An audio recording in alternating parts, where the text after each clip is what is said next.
Assalamualaikum warahmatullahi wabarakatuh. Selamat pagi anak-anak. Pertemuan hari ini adalah awal pertemuan kita. Meskipun pembelajaran lewat daring, Ibu harap kalian tetap semangat, rajin belajar dan jaga kesehatan. Oke, perkenalkan, nama Ibu Naila Fauziah, guru pengampu mata pelajaran Akidah Akhlak. Bab yang pertama yang Ibu sampaikan di sini tentang akidah Islam. Sebelumnya kita doa semoga hari ini diberikan kepahaman yang luar biasa dari Allah dan ada manfaatnya pembelajaran di hari ini. Bismillahirrahmanirrahim.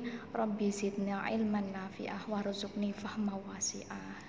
Amin ya rabbal alamin. Mulai bab 1 ya. Bab awal, Ibu akan menerangkan tentang akidah Islam, memperkuat akidah Islam. Kompetensi dasar diharapkan setelah pembelajaran ini, kalian dapat memahami dasar, tujuan, bukti, dalil akidah Islam, dan manfaat mempelajarinya. Yang indikator pencapaian kompetensi meliputi bisa menjelaskan tentang pengertian akidah Islam, dapat menunjukkan dalil tentang akidah Islam, dan dasar dari akidah Islam. Sebelum ke materi, untuk memperkuat keimanan kita kepada Allah, di sini disajikan kisah tentang Siti Masitoh. Siapakah Siti Masitoh? Masitoh adalah salah satu pelayan Raja Fir'aun, hidup pada zamannya Nabi Musa alaihissalam. Hal ini bermula pada suatu hari Siti Masitoh sedang menyisir rambut putri Fir'aun. Tiba-tiba sisirnya terjatuh. Seketika Masitoh mengucapkan astagfirullah, sehingga terbongkarlah pada saat itu keimanannya Siti Masitoh yang selama ini disembunyikan. Kemudian konfirmasi dari Raja Fir'aun kepada pelayannya, baru saja aku menerima laporan dari Haman menteriku bahwa pengikut Musa terus bertambah setiap hari. Kini pelayanku sendiri ada yang berani memeluk agama yang dibawa Musa. Kurang ajar Siti Masitoh itu, umpat Fir'aun. Panggil Masitoh kemari, perintah Fir'aun kepada pengawalnya. Masitoh datang menghadap Fir'aun dengan tenang, tak ada secuil perasaan takut di hatinya. Ia yakin bahwa Allah senantiasa menyertainya. Fir'aun bertanya kepada Masitoh, Masitoh, apakah benar kamu telah memeluk agama yang dibawa Musa? Amarahnya semakin meledak saat Masitoh menjawab, benar. Jawaban yang diberikan dengan mantapnya. Kamu tahu akibatnya, kamu sekeluarga akan saya bunuh, bentak Fir'aun. Telunjuknya mengarah pada Siti Masitoh. Jawab Masitoh, saya memutuskan untuk memeluk agama Allah, maka saya telah siap menanggung segala akibatnya. Masitoh, apa kamu sudah gila? Kamu tidak sayang dengan nyawamu, suamimu, dan anak-anakmu? Jawab Masitoh, lebih baik mati daripada hidup dalam kemusyrikan. Melihat Siti Masitoh yang tetap teguh memegang keimanannya, Fir'aun memerintahkan pada pengawalnya menghadapkan semua keluarga Masitoh kepadanya. Siapkan sebuah belanga besar, isi dengan air dan masak hingga mendidih, perintah Fir'aun lagi. Ketika semua keluarga Siti Masitoh telah berkumpul, Fir'aun memulai pengadilannya. Masitoh, kamu lihat belanga besar di depanmu itu. Kamu dan keluargamu akan saya rebus. Saya berikan kesempatan sekali lagi. Tinggalkan agama yang dibawa Musa dan kembali menyembahku. Kalaulah kamu tak sayang dengan nyawamu, paling tidak pikirkanlah keselamatan bayimu. Apakah kamu tidak kasihan padanya? Mendengar kalimat terakhir yang diucapkan Fir'aun, Masyitoh sempat bimbang. Naluri keibuannya muncul di tatapnya bayi mungil dalam gendongannya. Sisi batinnya berkata, "Yakinlah Masyitoh, Allah pasti menyertaimu." Ketika itu, terjadilah suatu keajaiban. Bayi yang masih menyusu itu berbicara kepada ibunya, "Ibu, janganlah engkau bimbang, yakinlah dengan janji Allah." Melihat bayinya dapat berkata dengan fasih, menjadi teguhlah iman Siti Masyitoh. Ia yakin hal itu merupakan tanda bahwa Allah tidak meninggalkannya. Allah pun membuktikan janjinya pada hambanya yang memegang teguh keimanannya. Ketika Masyitoh dan keluarganya dilemparkan satu persatu pada belanga itu, Allah telah terlebih dahulu mencabut nyawa mereka, sehingga tidak merasakan panasnya air dalam belanga itu. Demikianlah kisah wanita solihah yang bernama Masyitoh. Meskipun nyawa menjadi taruhannya dan keluarganya, dia tetap memegang teguh akidahnya.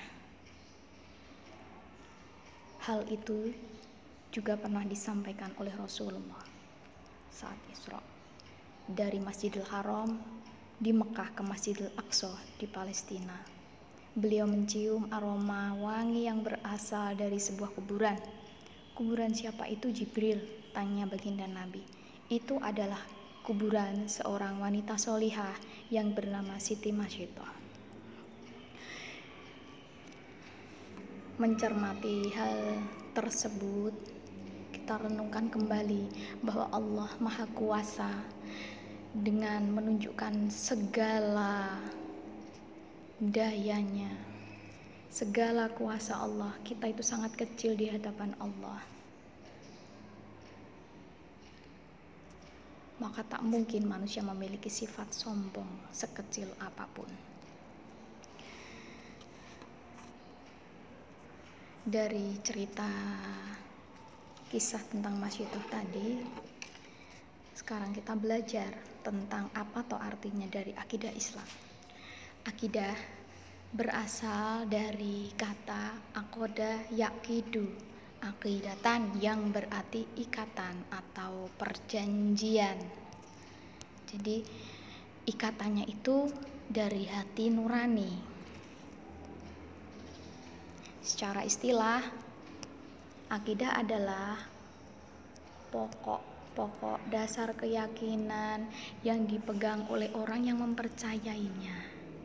Nah, jadi istilahnya di sini bahwa akidah juga bisa digunakan di luar Islam, sehingga ada istilah akidah Islam, akidah Nasrani, akidah Yahudi, dan lain sebagainya.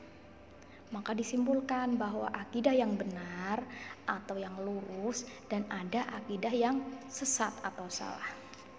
Di sini disimpulkan bahwa akidah Islam adalah pokok-pokok kepercayaan yang harus diyakini kebenarannya sebagai seorang muslim. Jadi akidah itu merupakan pondasi awal keyakinan kita kepada Allah Subhanahu wa Ta'ala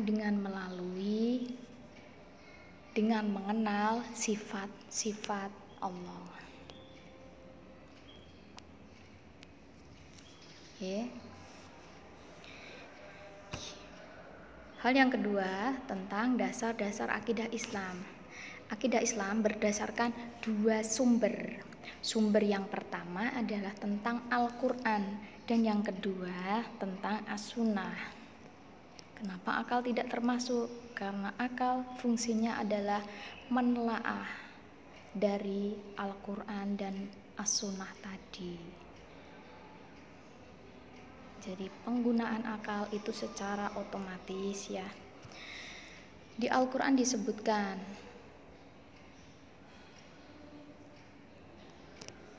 bahwa Bismillahirrahmanirrahim, surat Ali Imran ayat 103. Wa'tasimu bihablillahi jami'an wa la tafarraqu, dan berpeganglah kamu semuanya pada tali agama Allah dan janganlah kamu bercerai-berai.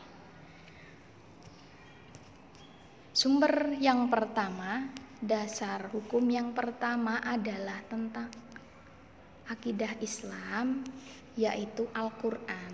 Sebagaimana yang kita ketahui bahwa Al-Quran itu diwahyukan kepada Nabi Agung Muhammad SAW dengan perantara malaikat Jibril. Dan di sini merupakan firman-firman Allah yang berkenaan dengan konsep akidah yang benar dan harus diyakini, tidak boleh ditawar, karena Al-Quran adalah kalamullah, tidak mungkin salah. Yang kedua adalah dasar hukum hadis. Hadis adalah segala ucapan, perbuatan, dan sikap diamnya Nabi atau takrir Rasulullah. Jadi fungsi dari hadis adalah sebagai pelengkap, penjelas, dan merinci dari Al-Quran. Banyak sekali hadis-hadis yang dijelaskan di sini. Di antaranya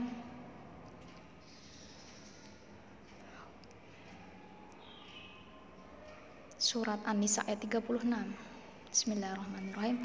Wa'budullaha wa la tusyriku bihi syai'aw wa bil walidaini ihsanan. Al-ayah. Dan sembahlah Allah dan janganlah kamu mempersekutukannya dengan sesuatu apapun. Jadi hal ini juga dijelaskan dalam hadis bahwa yang dimaksud dalam perbuatan menyekutukan itu diantaranya adalah memuja patung, meminta pertolongan selain Allah, membuat sesaji jin atau setan yang kita kenal dengan syirik. Jadi di sini dikenal juga ada dua macam syirik, syirik jali dan syirik khafi. Syirik jali artinya nanti ditulis ya sebagai pelengkap. Syirik jali itu syirik yang nyata, menyekutukan, menduakan Allah. Yang kedua adalah syirik khafi, syirik yang tersembunyi, halus sifatnya. Contohnya sifat takabur, riya, sum'ah, ujub. Nah, itu merupakan sama halnya dengan menduakan Allah. Jadi orang yang tidak sesuai dengan akidah Islam dikatakan dalam Islam adalah golongan orang yang musyrik. Mungkin itu yang bisa Ibu sampaikan tentang akidah Islam. Jadi mohon untuk nyemaknya itu silahkan dibuka juga modulnya, latihan-latihan dikerjakan ya. Ibu nanti juga mengirimkan dalam Google Form, silahkan dikerjakan dengan sebaik-baiknya. Mungkin itu saja yang bisa Ibu sampaikan. Semoga pengertian dari akidah, kemudian dasar-dasar dari akidah, tujuan mempelajari akidah Islam, yang mana kita belajar akidah agar kita itu tidak tersesat jalannya. Dengan kita paham agama yang kita peluk, dengan paham ajaran-ajaran secara detail, maka kita tidak akan terjerumus ke dalam ajaran-ajaran yang sesat. Karena di zaman sekarang banyak sekali diantaranya ada ajaran-ajaran Wahabi dan ajaran yang lain. Semoga kita diberikan keteguhan iman dan selalu yakin bahwa Allah itu maha segalanya. Terima kasih. Sebagai penutup,